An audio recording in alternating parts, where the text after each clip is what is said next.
Good morning students. आज हम dot product, scalar product और एक वेक्टर और क्रॉस प्रोडक्ट के बारे में देखेंगे। देखो, जो 10.3 एक्सरसाइज है वो इन्हीं कंसेप्ट पे बेस्ड है। तो जैसे डॉट प्रोडक्ट मतलब ए डॉट बी लिखते हैं, लेकिन अब यहाँ पे एक चीज़ आती है, ए डॉट बी है क्या? तो जो फिज़िक्स वाले बच्चे हैं उन्होंने 11th क्लास में सीखा होगा, A dot B equal to होता है ए बी कॉस थीटा। मतलब जैसे सपोज़ करो एक वेक्टर ए दे रखा है और जो एक वेक्टर बी है वो इसके साथ यहाँ पे थीटा एंगल बना रहा है। इस जगह वो इसका यहाँ पे थीटा एंगल रिप्रेजेंट कर रहा है।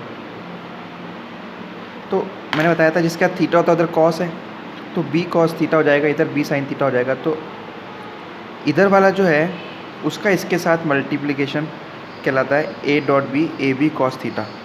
और बी कॉस थीटा जो है वो प्रोजेक्शन है। प्रोजेक्शन मतलब उसका इस पर प्रोजेक्शन हो रहा है, देखो, of vector B onto A. अब यहाँ पे बात आती है कि थीटा 0 डिग्री होगा, तो थीटा 0 डिग्री होगा तो कॉस 0 पे क्या होता है 1, तो A dot B equal to A B cos 0 और ये ए बी हो जाएगा। ऐसे ही कॉस 90 क्या होता है 0, तो ए बी कॉस 90 तो पूरी टर्म 0 हो जाएगी।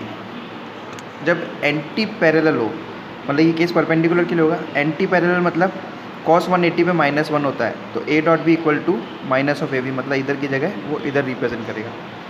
एक important concept, I dot I, J dot J और के डॉट के, इनका प्रोडक्ट 1 होता है। बाकी I dot J 0, J dot के 0, के डॉट आई 0, बिकॉज आई और जे के ये mutually perpendicular to each other. और म्यूचुअली परपेंडिकुलर मतलब कॉस 90 0 होगा और ये पैरेलल है, कॉस 0 1 होता है। इसलिए आई डॉट आई, जे डॉट जे, के डॉट के 1 होता है, बाकी ये सब 0 होते हैं। ऐसी प्रॉपर्टीज़ ऑफ डॉट प्रोडक्ट कुछ है, तो आप ये एक बार याद कर लेना। एसोसिएटिव, डिस्ट्रीब्यूटिव है ये तो A dot B plus C, A dot B plus A dot C. फिर ये डिस्ट्रीब्यूटिव प्रॉपर्टी दिखा रखी है, ए डॉट ए स्क्वायर होता है। ऐसे करके बेसिक रूल्स इसमें एप्लीकेबल रहते हैं। नेक्स्ट है वेक्टर प्रोडक्ट। वेक्टर प्रोडक्ट होता है जैसे कोई दो प्रोडक्ट हैं ए क्रॉस बी, तो ए का बी के साथ हम जब क्रॉस प्रोडक्ट करते हैं तो लिखते हैं ए बी साइन थीटा। इसका जो रिजल्टेंट आता है वो इन दोनों प्लेन के परपेंडिकुलर आता है, ए क्रॉस बी इन दोनों प्लेन के। तो और इसका जो डायरेक्शन है निकालने के लिए राइट हैंड थंब रूल, ए को बी की साइड में, ए से बी की तरफ गए, अप आ रहा है तो डायरेक्शन अप, तो मतलब जो रिजल्टेंट आएगा वो इन दोनों के प्लेन के परपेंडिकुलर आएगा। इसको सॉल्व करने के लिए हमें डिटर्मिनेंट्स यूज़ करना आना चाहिए। डिटर्मिनेंट्स से हम इसका मैग्नीट्यूड निकाल लेते हैं। ए क्रॉस बी आई जे के, फिर वेक्टर की वैल्यू रख दी आई, फिर डिटर्मिनेंट आप लोगों को सॉल्व करना आता है तो वो इस डिटर्मिनेंट से सॉल्व करते हैं, वैसे इसका मैग्नीट्यूड निकल जाएगा। ये इसलिए नहीं बता रहा हूँ बिकॉज डिटर्मिनेंट आपको आते होंगे। एक इंपॉर्टेंट कंसेप्ट, जैसे आई डॉट आई 1 होता है ना, यहाँ पे आई क्रॉस आई 0 होता है, जे क्रॉस जे 0 होगा, के क्रॉस के 0 होगा। और बाकी एक साइक्लिक ऑर्डर में आप देखोगे इसके अंदर साइक्लिक ऑर्डर, जैसे आई जे और के, तो आई क्रॉस जे के होगा, तो I cross J is equals to K. J cross K वो होगा I, K cross I equal to J. अगर उल्टा पूछे,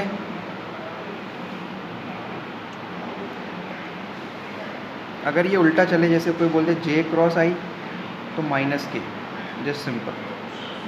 क्लॉकवाइज और एंटी क्लॉकवाइज का कंसेप्ट देख लेना।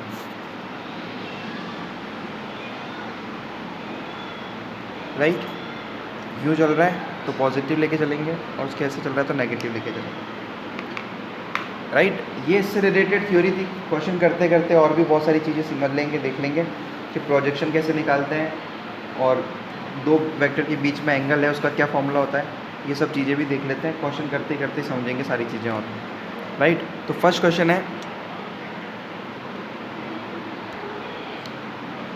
क्वेश्चन है find the angle between two vectors A and B. तो एंगल निकालने का फॉर्मूला होता है बच्चों A dot B upon mod A mod B.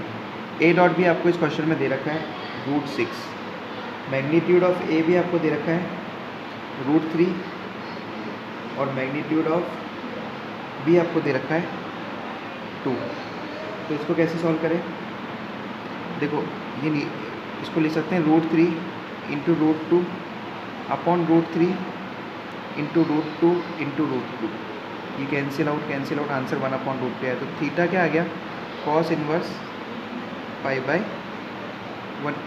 Cos inverse 1/√2। और 1/√2 कब होता है? कॉस इनवर्स कॉस π/4 पे। तो आंसर आ जाएगा π/4। दो वेक्टर के बीच में एंगल कितना आया? π/4। क्वेश्चन इजी था। ऐसे नेक्स्ट क्वेश्चन है find the angle between the vectors. इस बार उसको सिंप्लीफाई ना करके आपको वेक्टर्स डायरेक्ट दे रखे हैं और अब आपको मैग्नीट्यूड और वैल्यू निकालनी है। तो उसको समझते कैसे करना है। This time we are given with the vectors. तो देखो ए वेक्टर दे रखा है उसने,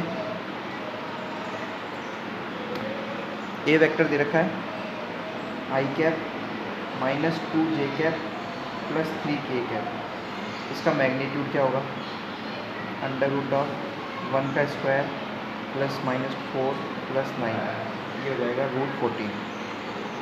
ऐसे मैग्नीट्यूड ऑफ बी कितना हो जाएगा? वेक्टर बी दे रखा है आपको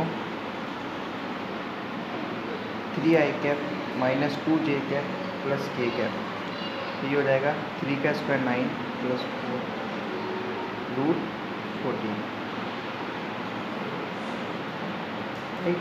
अब ए डॉट बी निकाल लें क्योंकि फॉर्मूला कहता है A dot B upon magnitude A B. तो ए डॉट बी मैंने आपको बताया था I cap -2j plus 3k dot 3i -2j plus k। देखो आई डॉट आई वाले होंगे, बाकी सब जीरो हो जाएंगे। आई डॉट आई 1 होता है, बाकी इसका स्केच करोगे जीरो ही होगा। तो इसको केवल आई वाले को आई से मल्टीप्लाई करना है। तो 3 हो गया, फिर -2 इंटू -2, फिर प्लस 3 इंटू 1। तो ये कितना हो गया? 3, इसको ब्रैकेट में लिख लो, है ना। 3 प्लस 4 प्लस 3 कितना हो गया? 10। राइट। तो आपने सारी चीज़ें लिख ली। अब फॉर्मूला लगा लो cos theta equal to A dot B upon mod A mod B, मतलब 10 अपॉन √14 इंटू √14 मतलब 10 अपॉन 14 मतलब 5/7। तो theta equal to cos inverse 5/7 is the answer.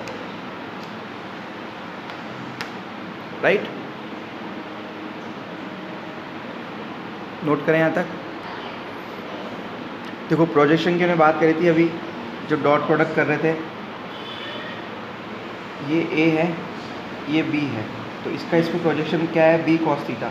तो ऐसे ही अब projection of A on B आपको ऐसे निकालने को आता है एग्जाम में, projection on A on B. तो फॉर्मूला क्या लगेगा? A dot B upon magnitude of B, A dot B upon magnitude of B. तो क्वेश्चन नंबर 3 जो है वो इस फॉर्मूले पे बेस्ड है। तो फॉर्मूला हम समझ लेते हैं, अप्लाई कैसे करना है। वेक्टर ए मान लो i minus j, vector B मान लो i प्लस जे। इस projection of this on this, तो मतलब A dot B upon mod B. तो देखो i minus j upon i plus j, sorry upon dot i plus j upon mod √1 का square plus 1 का square. देखो इसमें dot product में केवल आई वाई वाले दिखते हैं, तो ये तो 1 हो गया, प्लस माइनस जे और इस -1 इंटू 1 -1। तो आंसर आ गया 0। 0.√2 इज, ये तो उसका प्रोजेक्शन क्या आया? 0। ये यहाँ तक हम क्वेश्चन करते हैं। क्वेश्चन नंबर 4 आप लोगों का होमवर्क रहेगा, क्वेश्चन नंबर 4 होमवर्क रहेगा। बाकी नेक्स्ट क्वेश्चन पर देखते हैं हम लोग। Thank you.